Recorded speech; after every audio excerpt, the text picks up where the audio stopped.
Hey everyone, new Amelia and Shion are out. I do like the thing that they do with these units. They've been doing it a lot where they change the background of the game. I like that a lot. Either way, let's get into it. I believe they both have step ups. Yes, and none of them are festivals. We have Lilac coming out. If you saw my community post and linked to a tweet that they tweeted a picture and had like the names translated in English for some reason, and they went with the name Lilac, so confirmed. I just thought it was funny.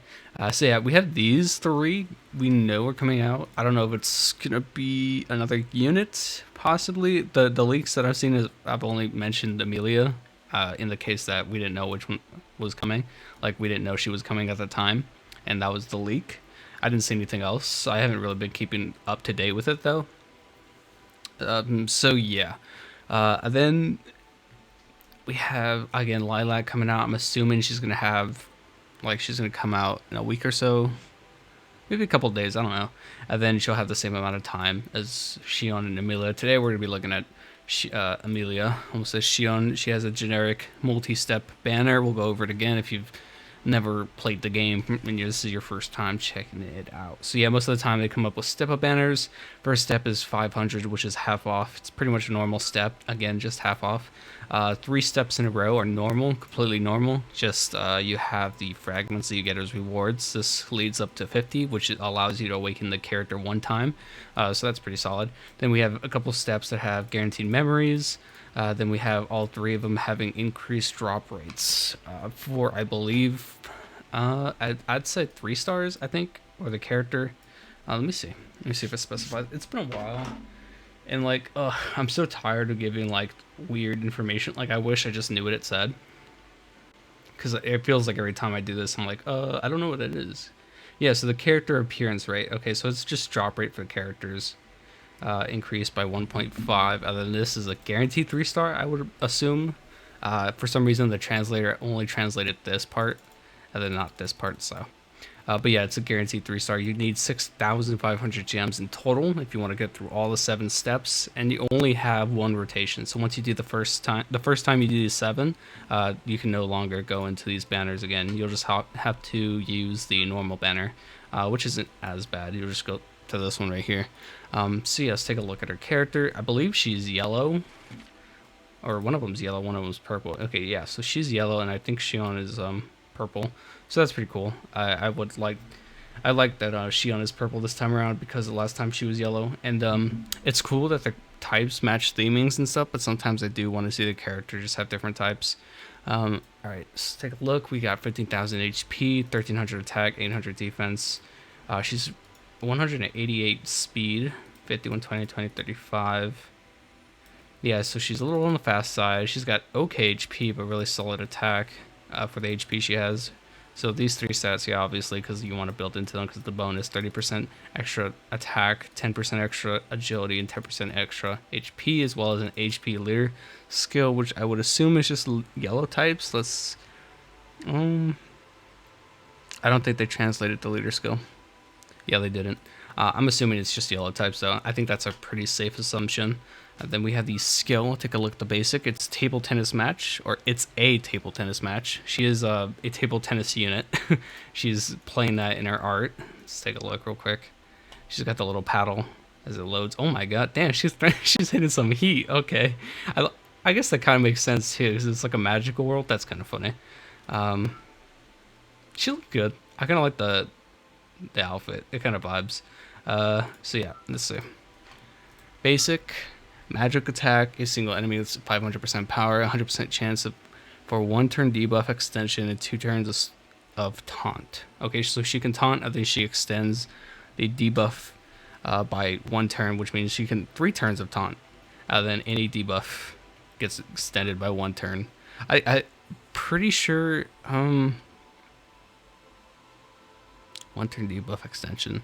I think that applies to every debuff on the unit, and it's not just 1 debuff, so that's pretty cool. I'm pretty sure that's how it works. Then we have skill 1, serious, even during games, passive. It is a passive. On battle start, and every 5 actions, 100% chance to inflict 3 turns of mad love to 1 enemy, 2 turns of curse to all enemies, and 2 turns of taunt to self. On incapacitation, revive yellow allies except self at 30% HP, and 3 turns cooldown reduction. The effects of this ability are guaranteed to hit. Ooh, that's okay. That's really good. God, it's so brutal what they're doing to Incorporal. It's like, it was so overpowered. It's like, nope, everyone's just gonna counter it. It's like, okay. Um, but yeah, either way, the revive is kind of whatever. You have to have people die before she dies, which is kind of weird, seeing how she's the one that gets taunted. But I guess you can probably combo with some stance characters. I'm sure there's a way around it. Then she's got 30% HP. 3 turns cooldown reduction. That's good. The 30% HP is whatever. Felix is just like the better healer. And then I'm pretty sure, Bride Emilia still kind of slaps. Although we have to see more of what the Cena can do. The Mad Love, let's get into that. So Mad Love, when the one who inflicted the debuff takes damage, the target also takes a percentage of that damage. When the inflicting character dies, so does the debuff target. So she can inflict that across the entire team. And then if she dies, the entire team dies. It's kind of like if you ever play Pokemon, I'm pretty sure the skill is Curse. I might be wrong, but there's a skill in Pokemon where or it might be Death Song. I haven't played Pokemon in forever, but there is an attack where like you attach to the other Pokemon, and if your Pokemon dies, the other Pokemon that was attached dies as well. So it's something along the lines, as well as they have the extra thing where if you take damage, they also take a percentage of the damage. I wish they specified the actual percentage, but that's whatever. So it's on start of battle and every 5 turns, so that's pretty cool. Then you have the debuff extension, which could possibly extend that as well. Then you have Curse. Curse, I believe, is the one where you cannot remove debuffs no matter what. I think there was a way to counter it. It might be Protection. No. Protections you're not allowed to lose buffs. It might be debuff immunity. I think that's what counters it. I know there's a way to counter Curse though. And then 2 turns of taunt, obviously. Alright, so yeah, a lot to get into. Skill 2. I bet on this shot after inflicting 1 turn of distraction to 1 enemy. Also, this is after, so you're turning off the passive before you hit. You're turning off the passive before you hit, so you won't proc anything. Magic attack them with 1600% power and inflict 3 turns of Mad Love, Curse, cooldown increase. The effects of this ability are guaranteed to hit. So it looks like she's really good at fighting corporal units. The Mad Love for 3 turns is good. The Curse, cooldown increase. I wish the Curse wasn't there. The cooldown increase is good, but I would have liked to see her apply another debuff. Just like a different debuff to mix it up, because you do have the every 5 actions like as a passive. So either way though, I guess it's nice to have it at your disposal so you can play around it a little more to your style. Either way, that's pretty solid. I would have to look for a team for this unit. She doesn't strike me out as like game winning by herself, although the Mad Love sounds really interesting and can be really deadly depending on how effective it could be. So the skill 2 is a 1 enemy, I think.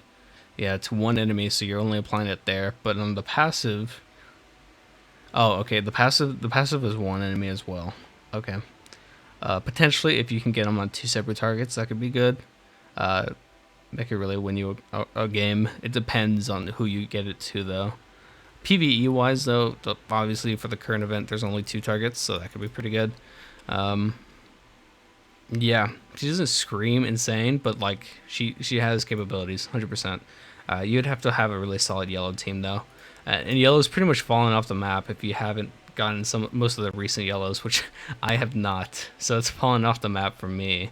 But there is Typhoon. There was the Kenkibanka units. I think Emilia was one of them, as well as I think it was Rem was red, and then the other 2 were blue. So Emilia was there. There's some other good yellow units that are not coming to mind right now, but I mean, not bad.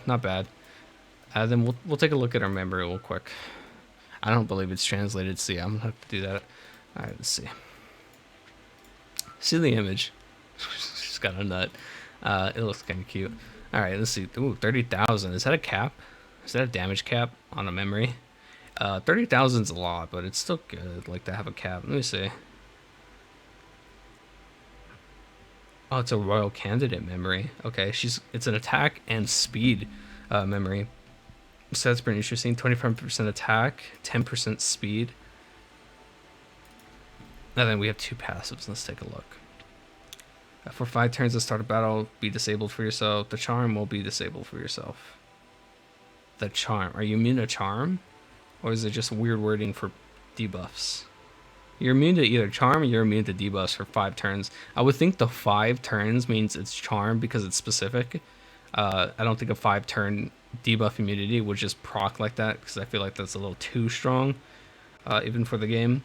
Then last passive is going to be when unable to fight, give all allies 3 turns of a shield. Oh, okay, cool. So when you die, you get a 30,000 shield to all allies. I believe this is all allies. It didn't specify yellow.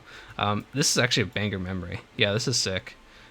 I do like it. This is kind of weird because of how specific it is. It could be either charm or mad love or just debuffs in general. It'd be kind of wild if this was debuffs. This would be one of the best memories in the game.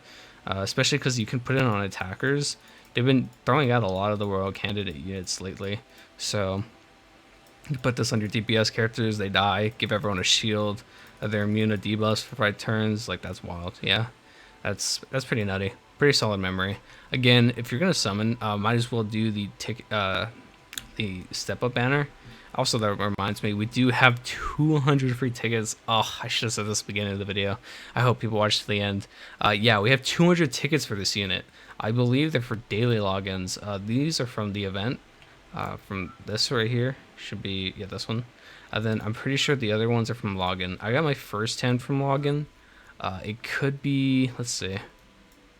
I don't know where it would be. Let's see. That. Oh, my eyes itchy. Okay, that. What? Okay, there it is. There you go. These are the Emilia tickets. It'll take you like the full month because it's gonna be 20 days. You get 10 a day, but still 200 free tickets. That's banger. Like that's really good. It just like somewhat ending the anniversary because they are still anniversary units, which I'm probably gonna put in the title. But yeah, that's pretty sick. 400 free tickets. What is it? Was it 300 for melee or 200? It might have been 300. I'm not too sure, but we got a fuck ton of tickets, so you know, be grateful. This is a pretty solid unit, especially if you get them from tickets. So here's hoping. I'll save them for a video, and yeah, either way, if you do decide to summon, especially for the memory, like that's a good reason. Just be careful because you are going to get those tickets. I would say if you want to summon, go ahead, but wait until at least they're done. It is 19 days. You probably have the last day to summon. I don't think it's going to go away before the tickets because they usually don't do that. I think you have like the last 24 hours to summon when the tickets are here. So if you can wait, I think that's the case. If not, then summon right before. All right, that's going to do it for the video. Good luck in your pools. I'll see you guys next time. Later.